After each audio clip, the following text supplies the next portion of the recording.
I'm able to have a perspective on what is important to me that I didn't have before. I value spending time with my family more, with my partner more, being more present with myself even, in the time that I have with myself. And taking things for granted is not as frequent as it was previously. So there are positives, but mainly is, yeah, I'm alive.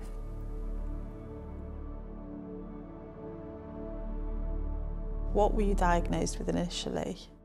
So initially it was a stage 1 ocular melanoma, or uveal melanoma, and then it was around a year ago that it had spread to the liver, and with ocular melanoma it becomes from stage 1 to stage 4 as soon as it spreads. It was just like a little flashing light in the corner of my eye, which I ignored for around 2 weeks. I thought it might be a migraine, and then I called an optician who told me to go to A&E. As soon as A&E looked at it, they referred me to a specialist, and then they diagnosed me. When you say you were diagnosed with this condition, how were you diagnosed in terms of how did that conversation go and who was it with? So there's a professor at Sheffield who originally they were almost certain that it was ocular melanoma based on the characteristics that it was showing, but they weren't 100% sure because there's a benign tumour that looks very similar to the way that my tumour looked. So we were in a bit of limbo for a while. So they treated it as if it was ocular melanoma. I had some treatment of photodynamic therapy, and they knew if it would respond to that, it is ocular melanoma and it's not benign. It did initially respond to it really well. It shrank quite significantly. So that's when they were able to confirm it. But then unfortunately it stopped responding to it. And I went on to another treatment called stereotactic radiotherapy, which is why I'm now blind in my left eye. It's a lot more intensive. When you look at the tumour, I'm talking millimetres. It's tiny. So in my mind, I imagined you can treat it and kind of move on unscathed. Naive, very naive. I didn't understand the volume of it, although, yeah, of course, receiving the diagnosis was a blow. I was very naive with that at the time. Yeah, because you just sort of think, well, 2 millimetres or a millimetre or something like that, how hard can it be? I mean, let's face it, a tooth is bigger than that, and exactly. That's just... It's so small, and they kept telling me we found it really early. They kept reiterating how small it was, so I wasn't aware for the longest time actually what that meant for me.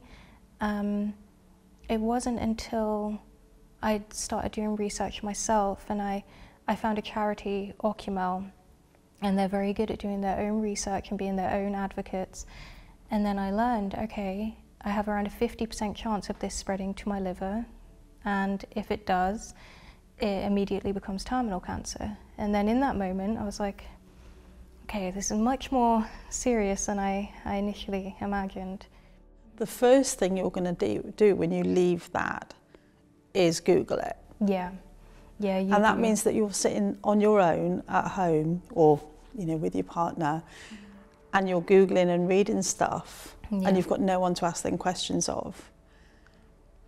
So my concern is that sometimes, even though it's difficult to have those conversations, to have all of the facts initially, or at least be given something printed out, would mean that then you had access to that information from a reliable source. Consultants they vary so vastly on what they feel is the right or the wrong thing to do, and sometimes it's human nature to want to know as much as possible. Sometimes it's human nature to not want to know anything about it at all and just go on. I know for my family, there were some family members that didn't want to think about it at all, so if in those meetings they were present and were faced with that, it might not have been a good thing for them. I think it took them time to kind of open that up, and they needed to do it in their own time, and sometimes it's like that for patients as well. So it's a difficult balance, but yeah, it was intimidating to find out, that's for sure, yeah. So when were you given the terminal diagnosis? Almost exactly a year to the day. It was only around a week ago last year, the MRI started showing little dots in the liver. But they weren't able to confirm it because they were so small. So again, it was living in uncertainty of you might not have to deal with this. And eventually they were able to order a biopsy, which confirmed. And so what are the symptoms that you're living now with in terms of the condition? I'm very lucky. In terms of my treatment, it could be a lot worse, but I've been on this treatment now for a year. And in the beginning, for a long time, I was very poorly. I mean, unrecognizable. You wouldn't even be able to recognize me. My face was swollen, my skin was peeling off. I was very, very unwell. But it's only very recently where I've started to feel more normal again. We've adjusted the medication, removed a lot of the pre-meds, and my main symptoms are a lot of fatigue. I'm a lot more tired than I ever used to be, and I struggle to learn what it's like to be in my new body because I want to do the things that I used to do, but even cleaning the house now can knock me out for a couple of days, so I'm a lot more tired and a lot of pain in my stomach. I deal with a lot of stomach issues with this treatment. In my hospital, there's only 2 or 3 of us that are on this treatment. One, because uveal melanoma is really quite rare anyway, and 2, I don't particularly understand the science of it, but you have to have a certain blood type or something along those lines to be eligible for the treatment. And then it's on a compassionate use program as well, so it's a difficult treatment to get hold of or be eligible for, so you don't see it much in hospitals anyway. With compassionate programs, the difficulty is it's compassionate, so at any point that can change. Yeah. Is that uncertainty difficult to cope with as well? It is, but I try not to think about it too much because I'm so focused on the next steps as to when this treatment doesn't work that I have my options anyway. So if they come to me tomorrow and say you can no longer have this treatment, I'll just focus on, okay, what do I do next then? I can't think about the uncertainty too much and just focus on what I will do next steps. How do you tell other people, so family members and things like that? How did you do that? I really struggled with it to the point where when it was primary, before it was terminal, I went quite a long time without telling a lot of my family about it, and because I was working at the time, we kept that quite quiet as well, just because I didn't actually even know the words to say. I remember when I first told one of my aunties, I must have been on the phone to her for about half an hour catching up before I was like, oh yeah, by the way, I have cancer. When I tell people, I'm like, this is happening, but these things are in place, and it sometimes takes me a couple of days to understand what is happening and what is in place, so that when I tell other people, I can say this is the plan, so I don't just leave them with that uncertainty that I'm kind of dealing with at the time. So it's never easy, and there's never the right way to say these types of things to people, and it takes some people longer to digest and understand than others as well. With my treatment, I'm responding to it. I mean, with my cancer, it's around 15 to 20% of people wouldn't even make it, or do make it to a year, sorry. So the majority of people don't make it this long. And I mean, the biggest positive is I'm alive, I'm here today, which is something that a lot of people don't get to say. But I also see more and more people defying the odds, people living 4 years, 5 years, 6 years, treatments progressing. It's hard sometimes to find those positives, but they are there. Obviously, you know that the stats make things difficult in terms of how long and everything else. Have you given a thought to what will happen? Yeah, so I was, upon diagnosis, given a rough estimate of less than 2 years. It depends very much on how you respond to treatment and things like that, but now I've come up to a year, it's very loud in my mind, the less than 2 years. It's very difficult to move forward from that when you're given that, regardless to how great treatments are becoming. And it's very difficult. I mean, I've started doing end-of-life planning, advanced end-of-life planning with my local hospice, so we have things in place where I now understand what is going to happen with my GP, community nurses, with the hospice workers. I have a better understanding of what is going to happen when I do get unwell and eventually start dying, which was a very intimidating conversation for me to have, but ultimately weirdly made me feel better to understand, because when you don't, you paint an image in your mind that is a lot worse than the reality of it. And I mean, in terms of support and the environment that you're going to be in.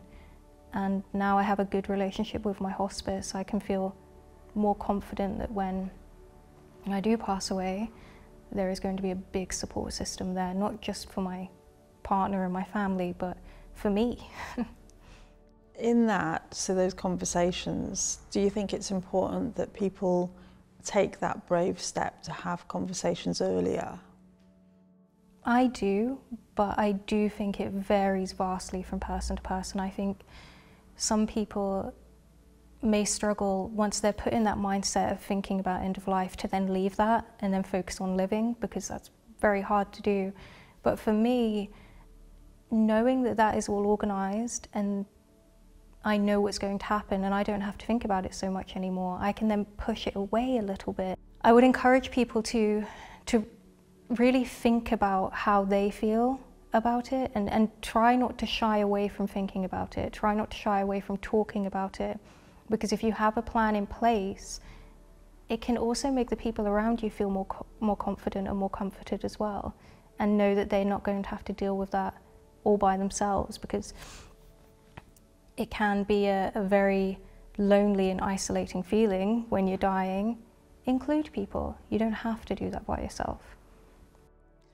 And on that basis, do you find that sometimes, I mean, obviously it's not a conversation we want to have every day, because, you know, you want to live, like you say, but do you find that people sometimes shut off because they don't know what to say? Yeah. And so they say nothing and they disappear? I absolutely do. And I think it is difficult for people because I don't look unwell. And I mean, it's difficult for me because I don't look unwell. Sometimes I feel like it's not actually happening to me. It's kind of surreal. So I think it's such an awful thing to think about. Hey, my daughter, my partner, my friend is going to die.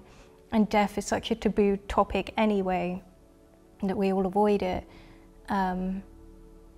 But there's ways of dealing with it, and I think when they see that I'm comfortable talking about it, it makes them a bit more comfortable talking about it, and I will make jokes about it, and I will say, I won't use fluffy language, I will say when I die, when I'm dying, and in hopes that it will make them then feel comfortable to approach me and talk about it. But yeah, it's hard, and you have to have realistic expectations of people as well. Just because I may be comfortable talking about it doesn't mean my partner or mum or dad are comfortable talking about it.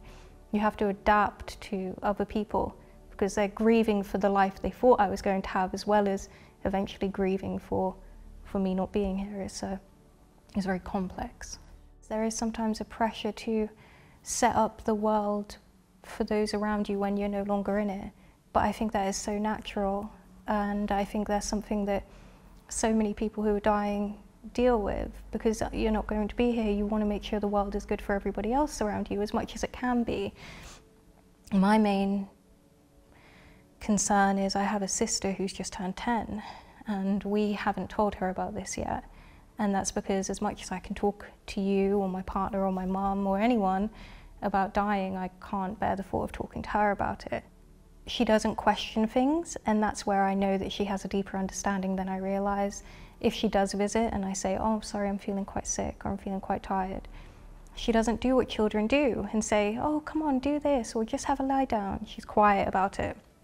So I think she has a deeper understanding than I realise, but it's just having to, I just cannot even begin to fathom how to explain that to a child, especially when I'm her big sister, and it's just something that a child should never have to comprehend. And I just can't even think about it, but I need to think about it because it needs to happen. But that is one of the topics where I'm like, I can try and be positive as much as possible, but I really sympathise with people who are going through this and have children. You say that you plan for the life when you've already died. How do you want to be remembered? I do ask myself this, and I find it very, very difficult to know. I want people to remember how I was in terms of trying to be present as much as possible, trying to appreciate the things that I took for granted before I was ill, and in hopes that when life becomes a huge rush and things become quick and you're jumping from careers and you've got children running around, to stop and pause, put the phone down and take time with people around you. And I would like to be that little reminder to people of like, hey, Megan has tried to drill this in, and I need to slow down, I need to look at what is around me, because I feel like we're always striving for more, striving for a bigger home, a bigger car, a bigger this, a better that we forget to see what we actually have in front of us and be grateful for what is around us. And that is almost like I become annoying to the people around me because they complain, and I'm trying to say, but look at what you do have. And I want to be that reminder in their mind of, what do I have? And the question that we're asking everybody in this is, what matters most? So what matters most when facing knowing that, death is coming at some point or other? So what matters most to you? Spending the time that you have in the ways that you want to, and not in the ways that you think you should be. So lots of people, for example, have a bucket list and they feel like they need to live the next 40 years in the next 2 years. And then it can become overwhelming because you don't take that moment to actually stop and connect with the people around you. So to me, it's defining what your definition of success is, defining what your definition of quality time is, and not letting anybody else influence that. If you want to spend the next however long you have sitting at home with your cat and your daughter, do that. Or if you want to go traveling to every country in the world, do that. But don't put a pressure or an expectation on yourself just because you are dying. You are still you are still the person you were before. So remaining true to that and spending your time the way that you want to.